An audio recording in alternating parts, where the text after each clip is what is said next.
El día de hoy vamos a hablar en esta sección de la organización histológica del sistema respiratorio. El sistema respiratorio tiene varias funciones, entre ellas la de conducción del aire, esto lo realizan las vías aéreas. La filtración del aire, se encarga de esta función la mucosa respiratoria, que presenta cilios para barrer partículas e impurezas. Y el intercambio de gases por medio del proceso de respiración que se lleva a cabo a nivel de los alvéolos pulmonares. También tiene como función la fonación y la estimulación de los receptores del olfato, ya que presenta una mucosa olfatoria especializada para detectar los diferentes olores.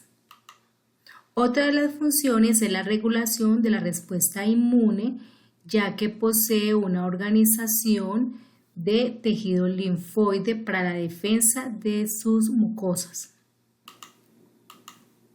La porción conductora del sistema respiratorio está constituido por las cavidades nasales, la faringe, la laringe, la tráquea, bronquios y hasta cierto nivel de los bronquiolos. En estas regiones o estructuras se lleva a cabo el calentamiento del aire inspirado, un proceso de humectación de este aire que se da por el acondicionamiento o la secreción de las glándulas mucosas y serosas y la eliminación de partículas del aire inspirado. La porción respiratoria, que está formada por los bronquiolos respiratorios, los conductos alveolares, sacos alveolares y alvéolos, como podemos observar en esta microfotografía, que más adelante vamos a caracterizarlos, se lleva a cabo el intercambio de oxígeno. Es importante tener en cuenta que los diferentes tejidos fundamentales, como son los epitelios de revestimiento, glandulares, tejidos conectivos, cartílago, van a estar organizados formando unas túnicas. Entre esas túnicas se organiza una túnica mucosa, una submucosa, una túnica adventicia o serosa. Cada una de estas túnicas, dependiendo el órgano o la región donde se encuentren, pues van a tener unas características específicas. La primera porción conductora está formada por las cavidades nasales, que corresponden a unas cámaras pares. Estas cavidades nasales tienen unas regiones como son el vestíbulo, un segmento respiratorio y un segmento olfatorio. El vestíbulo, que es la parte más anterior y dilatada, está constituida o recubierta por un epitelio estratificado plano, que es la continuación de la epidermis de la piel de la cara. Posee vibrisas glándulas sebáceas. Posteriormente va a haber una transición a un epitelio pseudoestratificado cilíndrico ciliado. La cavidad nasal entonces va a tener un segmento respiratorio que estará entonces recubierto por ese epitelio pseudoestratificado cilíndrico con cilios. Es la mayor parte del recubrimiento. Se presentan unos repliegues que constituyen los cornetes, y hacia la parte del techo de la cavidad nasal se encuentra el segmento olfatorio. El epitelio pseudoestratificado cilíndrico ciliado, que recubre la mayor parte de la cavidad nasal, va a tener unos tipos celulares muy característicos. Las células ciliadas son cilíndricas, presentan, como su nombre lo dice, cilios, están en contacto con el moco que es producido por las células caliciformes. presenta también unas células en cepillo y unas células de gránulos pequeños y unas células basales que se encargan de regeneración del tejido epitelial. Entonces hay 5 tipos celulares identificables, las células ciliadas, las caliciformes y las células basales. Las células en cepillo se caracterizan porque son unas células cilíndricas y presentan unas microvellosidades, romas, que tienen una función más sensorial. Las células de gránulos pequeños son unas células que están asociadas a fibras nerviosas, se encargan de sus secreciones de calibrar o regular el diámetro de la vía aérea y de los vasos sanguíneos. En estos gránulos se almacenan secreciones o componentes para las secreciones de catecolamina, serotonina, calcitonina y bombecina. Dando soporte a este epitelio pseudoestratificado cilíndrico ciliado se encuentra una lámina propia. En esta lámina propia vamos a tener un tejido conectivo laxo con una población de células como linfocitos, neutrófilos, eosinófilos, fibroblastos. El segmento olfatorio se encuentra ubicado en el techo de la cavidad nasal y tiene una extensión aproximada de 10 centímetros. Si se pudiera observar en vivo, la mucosa de esta región es más amarillenta por la pigmentación del epitelio. Las células de este epitelio olfatorio están formados, constituyen células olfatorias de sostén y basales. Estas células van a tener una importancia. Por ejemplo, aquí se observa en esta microfotografía el epitelio olfatorio, que se constituye como un epitelio un poco más grueso que el epitelio respiratorio. Las células olfatorias corresponden a neuronas bipolares. Estas neuronas bipolares, como se observan en este esquema, son unas neuronas que van a tener unas prolongaciones que van a estar orientadas o haciendo contacto hacia la parte de la cavidad nasal, y van a tener en el polo opuesto un axón que van a ser componente del nervio olfatorio. Estas neuronas son entonces las que nos permiten identificar los diferentes olores. Unas células de sostén, que son de apoyo para estas neuronas, y unas células basales que son regenerativas. La lámina propia de esta mucosa olfatoria está formada por un tejido conectivo que presenta abundantes vasos sanguíneos, los nervios olfatorios que van de las neuronas bipolares, y unas glándulas olfatorias que se encuentran ubicadas en esta lámina propia.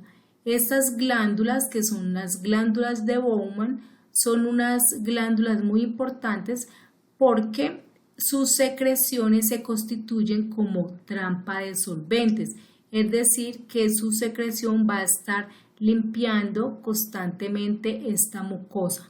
Son caracterizadas o definidas como unas glándulas tubuloalveolares ramificadas de secreción serosa y definidas o denominadas las glándulas de Bowman.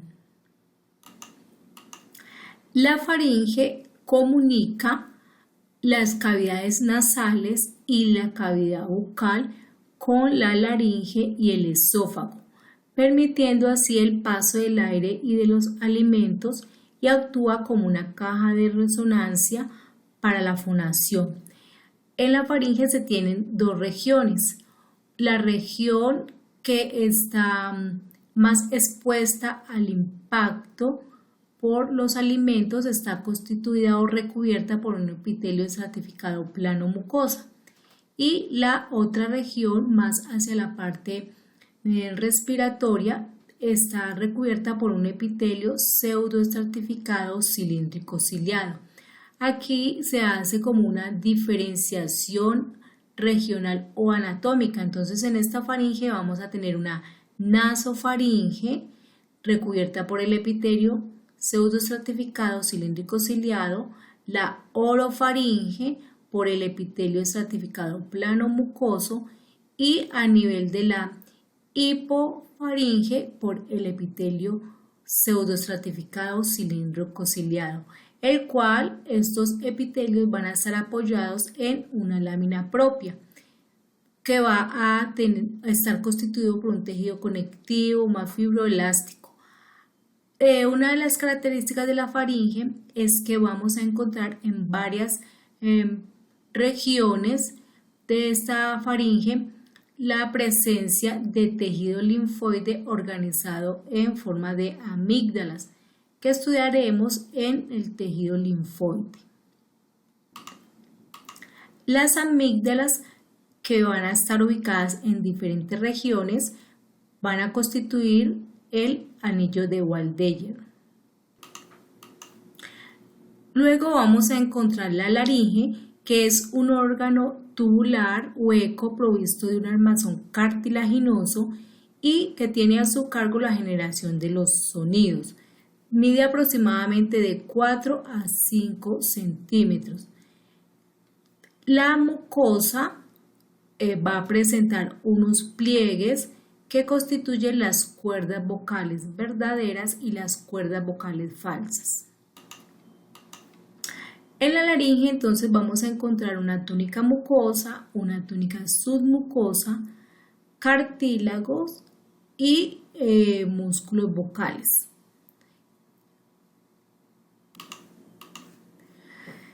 Como podemos observar en esta microfotografía, entonces hacia la parte de la luz de la laringe se van a organizar unos pliegues que van a constituir entonces las cuerdas vocales verdaderas. Aquí es importante tener en cuenta, las cuerdas vocales verdaderas van a estar recubiertas por un epitelio estratificado plano mucoso. Vamos a encontrar una lámina propia de tejido conectivo y va a encontrarse también el músculo vocal. Y las cuerdas vocales falsas van a estar recubiertas por un epitelio pseudoestratificado cilíndrico ciliado. Vamos a encontrar glándulas mucosas, tejido linfoide organizado como de una forma nodular. Y estas cuerdas vocales falsas o pliegues vocales falsos no están involucrados en la producción de la voz. En la laringe entonces va a tener unos cartílagos, unas plaquetas de cartílago que le van a dar soporte. Hay dos tipos de tejido cartilaginoso. Los cartílagos elásticos son la epiglotis, como podemos observar aquí en una vista anterior, la epiglotis. Hacia la parte posterior están los cartílagos cuneiformes y los corniculados. De cartílago hialino entonces va a estar constituidos los cartílagos tiroides, cricoides en una vista anterior y aritenoides en una vista posterior. Vamos a caracterizar la epiglotis. La epiglotis es un colgajo en forma de hoja constituida por tejido cartilaginoso elástico recubierta por los dos epitelios dependiendo la región. Su función principal es desplazar o voltear la laringe o la caja de la voz para proteger la entrada de las vías respiratorias durante la deglución. Hacia la superficie lingual va a estar recubierta por un epitelio estratificado plano mucoso y hacia la superficie Hacia la superficie laringea va a estar recubierta por un epitelio pseudoestratificado cilíndrico ciliado y hacia la parte que va hacia la superficie de la lengua por el epitelio estratificado plano mucoso y el núcleo de tejido cartilaginoso. Entonces en esta microfotografía podemos observar el cartílago elástico con su pericondrio, que ya lo hemos estudiado, los condrocitos. Aquí tenemos un epitelio estratificado plano mucoso, entonces esta región es la que está orientada hacia la superficie oral. Y en esta otra microfotografía de este panel podemos observar como la transición. Entonces tenemos el epitelio estratificado plano mucoso y hace transición al epitelio pseudoestratificado cilíndrico ciliado. También podemos observar tejido linfoide por debajo, ubicado pues en el tejido conectivo que está por debajo, y glándulas acinares mucosas, serosas y mixtas.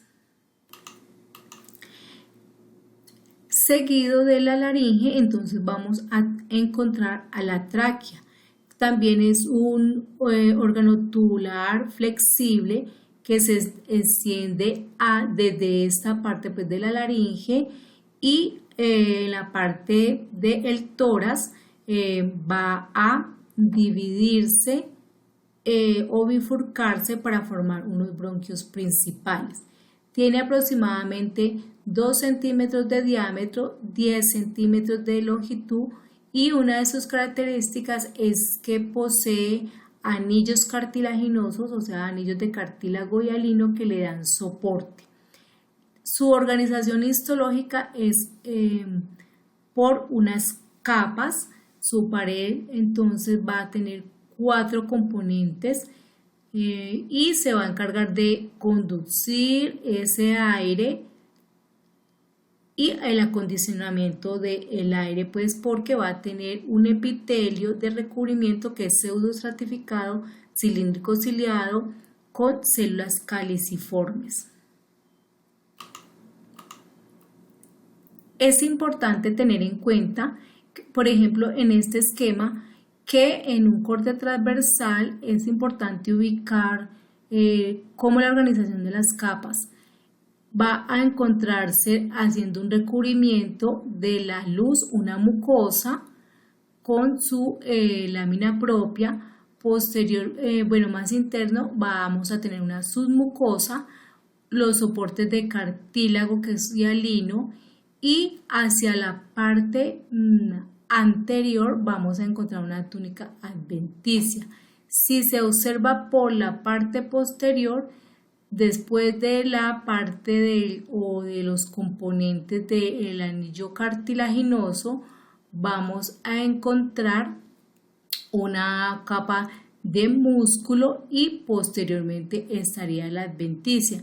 Entonces es importante tener en cuenta si estamos observando el corte en una parte más anterior o en una parte posterior.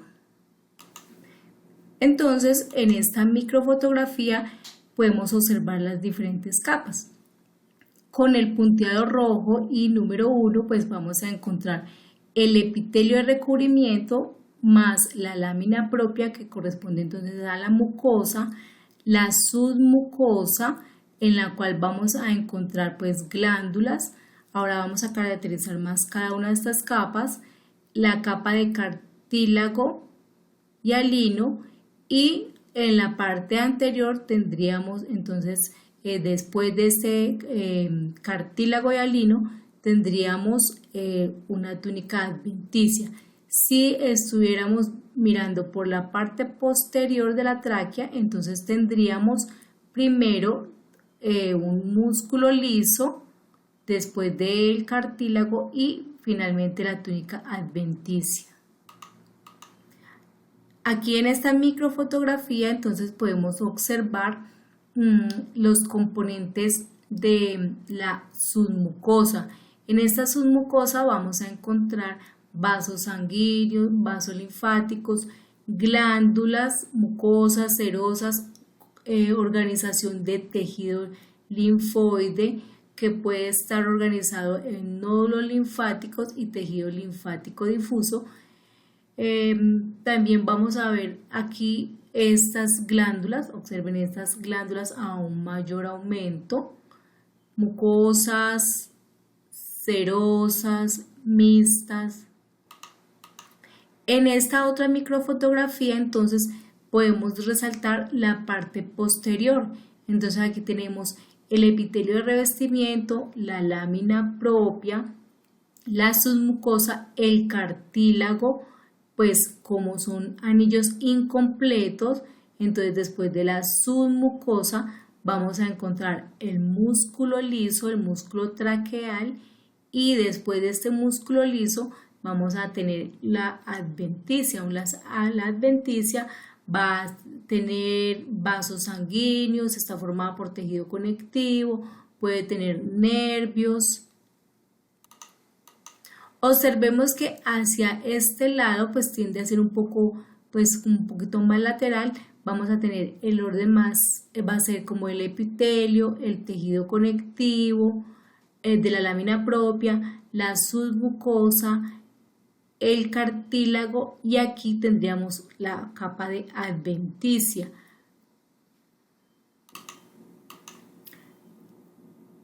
La tráquea entonces se va a dividir o a tener una bifurcación que dará origen a los bronquios principales, primarios. Entonces aquí ya empieza a constituirse lo que es el árbol bronquial. Este árbol bronquial va a tener unos componentes que son extrapulmonares y otros intrapulmonares, que van a tener unas características diferenciales según si están inicialmente pues por la parte externa o ya cuando ingresan al pulmón. Cuando se dan las ramificaciones de la tráquea, entonces vamos a tener los bronquios principales o primarios que van a dirigirse a cada uno de los pulmones, y ya en la parte intrapulmonar darán origen a unos bronquios secundarios o lobares que van a ir a cada lóbulo pulmonar. Entonces en el pulmón derecho vamos a tener 3 lóbulos y en el pulmón izquierdo vamos a tener 2 lóbulos. Posteriormente van a seguir unas ramificaciones dicotómicas y se van a formar unos segmentos, aproximadamente 10 segmentos broncopulmonares hacia la parte del pulmón derecho y 8 segmentos broncopulmonares a nivel del pulmón izquierdo.